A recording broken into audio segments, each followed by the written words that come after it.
হরে কৃষ্ণ। নমস্কার বন্ধুরা, আজ চলে এসেছি আরও একটি নতুন ভিডিও নিয়ে। নতুন বছরে এই 5টি সংকেত পেলে বুঝবেন আপনাদের সকল ইচ্ছা পূরণ হতে চলেছে। আসুন বন্ধুরা জেনে নেওয়া যাক। তার আগে বলি বন্ধুরা, আপনাদের কাছে একটি ছোট্ট অনুরোধ, আপনারা আমার চ্যানেলে নতুন হলে অবশ্যই চ্যানেলটিকে সাবস্ক্রাইব করে আমার পাশে থাকবেন। বন্ধুরা, এখন চলছে নতুন বছর।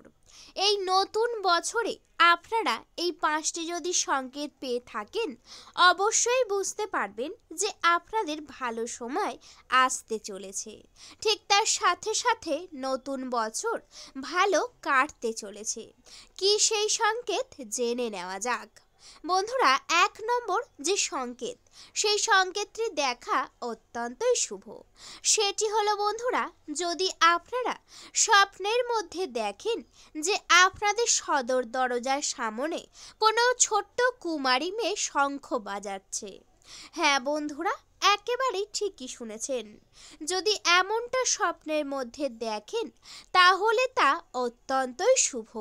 এর মানে হলো আপনাদের বাড়িতে শুভ শক্তির আগমন ঘটেছে।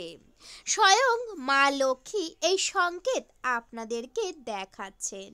সেই কারণে এই স্বপ্নটি দেখার সাথে সাথেই সকালে উঠে বিছানাতে বসে মা লক্ষ্মীকে একটি প্রণাম করবেন।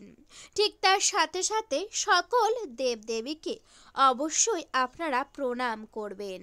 বন্ধুরা, এমন সংকেত কিন্তু খুব কম জন দেখে থাকেন, আর যারা দেখেন অবশ্যই তাদের ভালো হবে।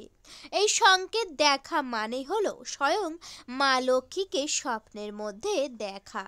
সেই কারণে এই স্বপ্নের কথা বা এই সংকেতটির কথা আপনারা কাউকে একেবারেই বলবেন না। অবশ্যই নিজের মধ্যে রাখবেন এবং পারলে পরের দিন মা লক্ষ্মী সহ সকল দেবদেবীকে ভালো করে পূজা আরাধনা করবেন। বন্ধুরা, এবার জেনে নেওয়া যাক দ্বিতীয় সংকেত। এই দ্বিতীয় সংকেতটি দেখাও অত্যন্তই শুভ। যদি দেখেন আপনাদের বাড়ির ঠাকুর ঘরে, হ্যাঁ বন্ধুরা, একেবারেই ঠিকই শুনেছেন। যদি ঠাকুর ঘরে দেখেন দুটি টিকটিকি একে অপরের দিকে তাকিয়ে রয়েছে বা একসাথে রয়েছে, এমন জিনিসটি দেখা বা এমন সংকেত দেখা কিন্তু অত্যন্তই শুভ।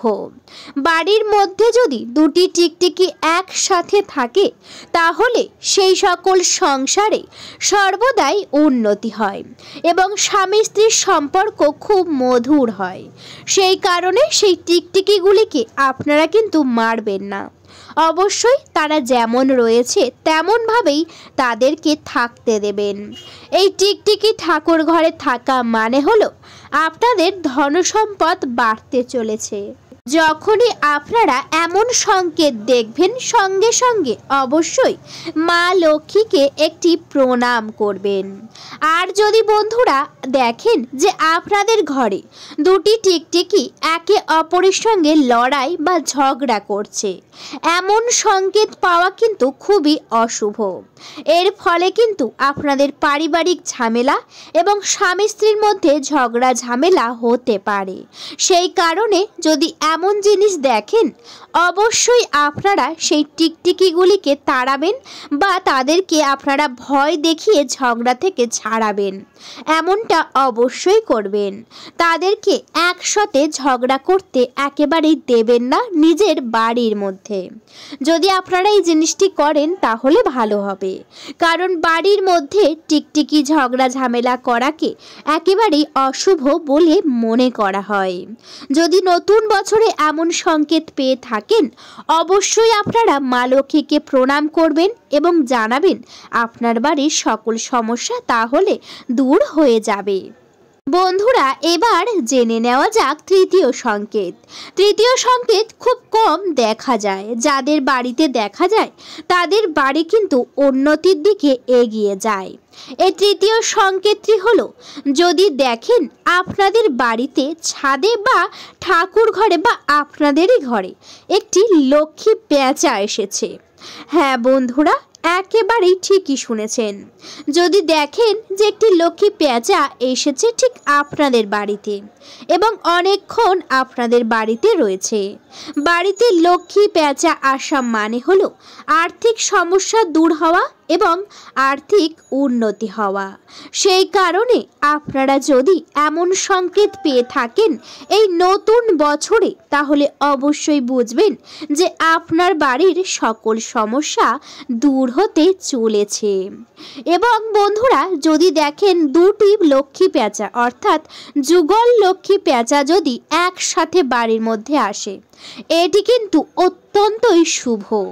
এই লক্ষণ খুব কম বাড়িতে দেখা যায়। যদি আপনাদের বাড়িতে দেখে থাকেন, অবশ্যই আপনারা মা লক্ষ্মী সহ সেই লক্ষ্মী পেঁচাকে একটি প্রণাম করবেন। এর ফলে কিন্তু আপনাদের বাড়িতে থেকে সকল নেগেটিভ এনার্জি, বাস্তুদোষ একেবারেই দূর হয়ে যাবে এবং সর্বদাই আপনাদের সংসারে উন্নতি হবে। বন্ধুরা, আপনারা যদি নিজেরাই এমন সংকেত পেয়ে থাকেন, তাহলে কারোর কাছে বলার দরকার নেই। কারোর কাছে বললে কিন্তু আপনাদের সংসারে আর উন্নতি হবে না। সেই জন্যে এই সংকেতটি একেবারেই নিজের মধ্যেই রাখবেন এবং একেবারেই কাউকে বলবেন না। পারলে ঠাকুর ঘরে মা লক্ষ্মীর কাছে যাবেন, প্রণাম করবেন এবং ভালো করে পূজা আরাধনা অবশ্যই করবেন। তাহলে বুঝতে পারবেন আপনাদের সংসারে হচ্ছে উন্নতি। বন্ধুরা, এবার জেনে নেওয়া যাক চতুর্থ সংকেত। এই চতুর্থ সংকেতটি হলো যদি স্বপ্নের মধ্যে দেখেন ময়ূরের পালক। হ্যাঁ বন্ধুরা, একেবারেই ঠিকই শুনেছেন। আপনারা সবাই জানেন বাড়ির মধ্যে ময়ূরের পালক যদি রাখা যায়, সেই সকল বাড়ির উন্নতি হয় এবং সকল দুঃখ কষ্ট চলে যায়। এবং আপনারা যদি এই নতুন বছরে স্বপ্নের মধ্যে যদি দেখেন একটি ময়ূরের পালক আপনাদের ঘরে রয়েছে, এমনটি দেখা মানে হলো আপনাদের স্বামী স্ত্রীর সম্পর্ক ভালো হবে এবং আপনাদের বাড়ি থেকে সকল অশুভ প্রভাব দূরে চলে যাবে। এই সংকেতটি পাওয়ার সাথে সাথেই আপনারা সকালে উঠে বিছানাতে বসে ভগবান শ্রীকৃষ্ণকে অবশ্যই প্রণাম করবেন এবং বলবেন জয় শ্রীকৃষ্ণ। এই কথাটি অবশ্যই বলবেন। এর ফলে কিন্তু আপনাদের স্বপ্নটা সত্যি হয়ে যাবে। বন্ধুরা, এবার জেনে নেওয়া যাক একেবারে শেষ নম্বর অর্থাৎ 5 নম্বর। এই 5 নম্বর সংকেতটি অত্যন্তই শুভ। যদি আপনারা রাতে ঘুমানোর সময় স্বপ্নের মধ্যে স্বয়ং মা লক্ষ্মীকে দেখেন, হ্যাঁ বন্ধুরা, একেবারেই ঠিকই শুনেছেন। মা লক্ষ্মী যদি স্বয়ং আপনাদের স্বপ্নের মধ্যে দেখা দেয়, তার মানে বুঝে যাবেন আপনাদের উপরে মা লক্ষ্মীর আশীর্বাদ পড়তে চলেছে এবং মা লক্ষ্মীর দৃষ্টির ফলে আপনাদের সকল অশুভ প্রভাব দূর হবে এবং সকল দুঃখ কষ্ট একেবারেই শেষ হয়ে যাবে। এবং বন্ধুরা, আপনাদের জীবনে সর্বদাই খুশি আনন্দে ভরে উঠবে। স্বপ্নের মধ্যে মা লক্ষ্মীকে দেখা অত্যন্তই শুভ। খুবই কমজন মানুষ এমন স্বপ্ন দেখে থাকেন।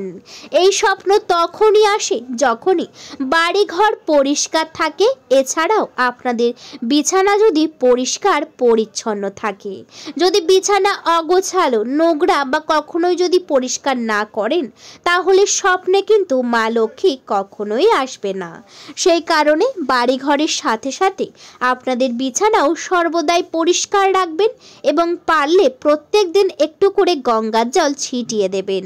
এর ফলে কিন্তু আপনাদের ঘর এবং বিছানা একেবারে শুদ্ধ হয়ে যাবে, যার ফলে আপনাদের স্বপ্নের মধ্যে অবশ্যই আপনাদের ইষ্ট দেবতাকে দেখতে পাবেন। এই সংকেতগুলির মধ্যে যদি আপনারা যে কোনো দুটি বা একটি পেয়ে থাকেন, তাহলে অবশ্যই বুঝে যাবেন যে আপনাদের ভালো সময় আসতে চলেছে। বন্ধুরা, সবাই একবার মা লক্ষ্মীকে ভালোবেসে কমেন্টে জয় মা লক্ষ্মী লিখে যাবেন। ভিডিওটা এই পর্যন্ত। আশা করছি ভিডিওতে আপনারা পুরোটা বুঝতে পেরেছেন। ভিডিওটি যদি ভালো লেগে থাকে অবশ্যই ভিডিওতে একটি লাইক করবেন, শেয়ার করবেন এবং সাবস্ক্রাইব করে আমার পাশে থাকবেন। আজকের মতো আমি বিদায় নিলাম। সবাই ভালো থাকবেন, সুস্থ থাকবেন। সকলকে জানাতে চাই অনেক অনেক রাধে রাধে। হরে কৃষ্ণ।